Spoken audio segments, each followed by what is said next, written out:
Role and deficiencies of phosphorus. اگلا عنصر یا ایلیمنٹ ہے فاسفورس. فاسفورس بھی ایک اہم میکرو نیوٹرینٹ یا کلا عنصر ہے جو پودے کے ذریعے زیادہ مقدار میں جذب کیا جاتا ہے، اور یہ فاسفیٹ رواں یا فاسفیٹ آیان کے روپ میں جڑوں کے ذریعے سے جذب کیا جاتا ہے. آئیے دیکھتے ہیں کہ اس کی ضرورت کہاں ہوتی ہے. نمبر 1، میرسٹمیٹک ٹشوز یا مقسمی خلیوں میں اس کی ضرورت ہوتی ہے، کیونکہ یہاں یعنی مقسمی خلیوں میں خلوی تقسیم یا سیل ڈویژن تیزی سے جاری رہتا ہے، وہاں فاسفورس کی زیادہ مقدار میں ضرورت ہوتی ہے.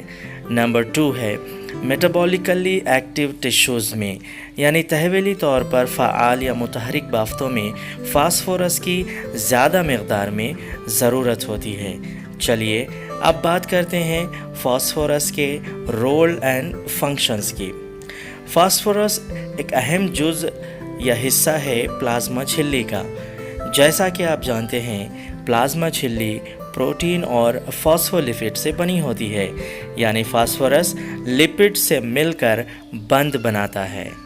اور دوسرا اہم رول یا فنکشن یہ ہے کہ فاسفورس حصہ یا جز ہے اے ٹی پی کا. جی ہاں، ایڈینوسین ٹرائی فاسفیٹ کا، یعنی اس کی ضرورت ہے اے ٹی پی پروڈکشن کے لیے. آپ کو یہ جان کر ضرور خوشی ہوگی کہ اے ٹی پی کو energy currency of the cell بھی کہا جاتا ہے. اور ایڈینوسین ٹرائی فاسفیٹ یعنی ٹرائی، یعنی یہاں اے ٹی پی میں 3 فاسفیٹ موجود ہیں. تیسرا اہم رول یا فنکشن یہ ہے کہ فاسفورس کی ضرورت ہوتی ہے سنتھیسس آف نیوکلک ایسڈ کے لیے. نیوکلک ایسڈ کیا ہے؟ ڈی این اے یا آر این اے جو نیوکلیوٹائڈ سے بنے ہوتے ہیں. یہاں پر بھی ان کے بننے میں فاسفورس کی ضرورت ہوتی ہے. آئیے اب آپ بات کرتے ہیں چوتھے اہم رول یا فنکشن کے بارے میں. فاسفورس تمام فاسفوریلیشن ریئیکشنز کے لیے ضروری ہے. یعنی فاسفوریلیشن ایک ایسا طریقہ کار ہے جو خلیوں کو توانائی کی فراہمی کو یقینی بناتا ہے. یعنی اگر خلیے کو توانائی کی فراہمی یقینی ہو تو خلیے کے تمام جو افعال ہیں وہ بلا کسی رکاوٹ کے جاری رہ سکتے ہیں. پانچواں جو رول یا فنکشن ہے یہ ہے کہ فاسفورس کی ضرورت ہوتی ہے فارمیشن آف کو انزائمس میں، جیسے کہ N A D P, F A D اور ایف اے ڈی ایچ 2. یہ تمام سالمات کی ساخت میں فاسفورس کی ضرورت ہوتی ہے. رول آن فنکشنز کے بعد آئیے اب ہم بات کرتے ہیں ڈیفیشینسی سمٹمز کے بارے میں، کہ اگر پودے کو فاسفورس کم مقدار میں میسر ہو تو کیا ہوگا. سوچئے کیا ہوگا. آئیے دیکھتے ہیں کیا ہوگا. نمبر 1، پہلا اور نہایت اہم نقطہ یہ ہے کہ فاسفورس کلوروفل کی تیاری کے لیے بہت اہم ہوتا ہے. اگر فاسفورس نہ ملے تو پتے زرد یا یلو ہو جاتے ہیں. یعنی the first deficiency symptom is yellowing of older or lower leaves. جیسا کہ آپ جانتے ہیں کہ ایکروپیٹل ارینجمنٹ میں نچلے حصے میں پرانے یا عمر رسیدہ پتے ہوتے ہیں جو پہلے زرد ہونا شروع ہوتے ہیں.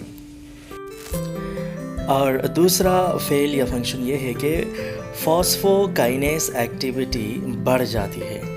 اور اس کے بعد آپ کو یہ جان کر حیرت ہوگی کہ سویا بین جو پروٹین کی وافر مقدار کے لیے جانا جاتا ہے، اس میں اگر فاسفورس کی کمی ہو جائے تو سویا بین میں پروٹین کی جگہ کاربوہائیڈریٹس کی مقدار بڑھ جاتی ہے، اگر فاسفورس وافر مقدار میں سویا بین کو میسر نہ ہو تو. سو اس کو it is in usual because soya been is rich with protein کہا جاتا ہے. اور چوتھا اس کا جو فیل ہے وہ یہ ہے کہ اگر فاسفورس مناسب مقدار میں نہ ملے تو سٹنٹڈ گروتھ یا ناپائیدار نمو واقع ہوگا. اور ایسے ہی پانچواں جو ڈیفیشینسی سمٹم یہ ہے کہ سست تحویلی افعال یا لو میٹابولک ریاکشنز واقع ہوں گے، یعنی پودے کے افعال سست روی کا شکار ہو جائیں گے، جو کہ پودے کی دور زندگی میں وقت پر پھولداری، پھل، بیج وغیرہ کے ظاہر ہونے میں رکاوٹ ہوگا۔ خلاصہ یہ ہے کہ فاسفورس ایک کلا عنصر یا میکرو ایلیمنٹ یا میکرو نیوٹرینٹ ہے جو پودے کے نمو اور نشوونما میں اہم رول ادا کرتا ہے، اور اس کی کمی پودے میں بہت ساری خرابیوں کا باعث بنتی ہے۔ اس ویڈیو میں بس اتنا ہی۔ اگلے ویڈیو میں ہم پوٹاشیم کے رول اور ڈیفیشنسیز کے بارے میں بات کریں گے۔ تب تک کے لیے اپنا خوب خیال رکھیں، خوب پڑھیں لکھیں، خوب ترقی کریں اور ملک اور والدین کا نام روشن کریں۔ بہت بہت شکریہ۔